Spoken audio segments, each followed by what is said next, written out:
What excuse is there in 2020 to keep eating these innocent animals slaughtered by the thousands every single day? It's because you pay for it.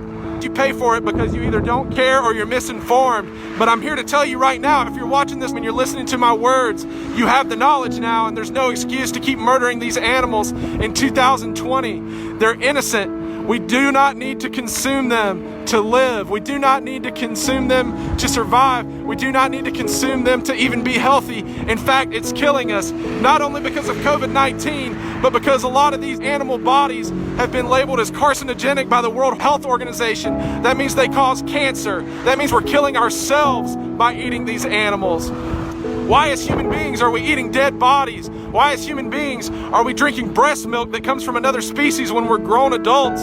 It doesn't make any sense. We've got to stop this. Why are we eating something that comes out of a chicken's butthole, for God's sake? I don't understand it.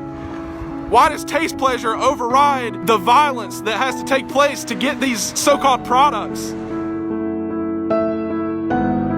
We're in Greenville, South Carolina, outside of this murder facility.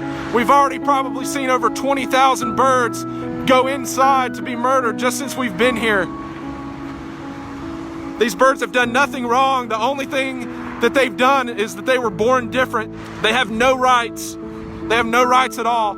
They don't even have the right to their own bodies. They don't have the right to their lives. They don't have the right to their families. Those are the only things that animals have, and humans take all of that from them.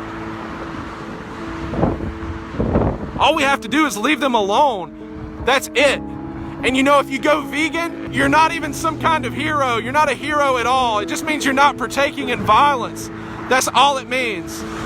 Going vegan is the equivalent of just leaving animals alone and not taking any action. If you're an animal activist, you're speaking up for animals, but being vegan just means you don't want to hurt animals. We shouldn't be partaking in this violence any longer.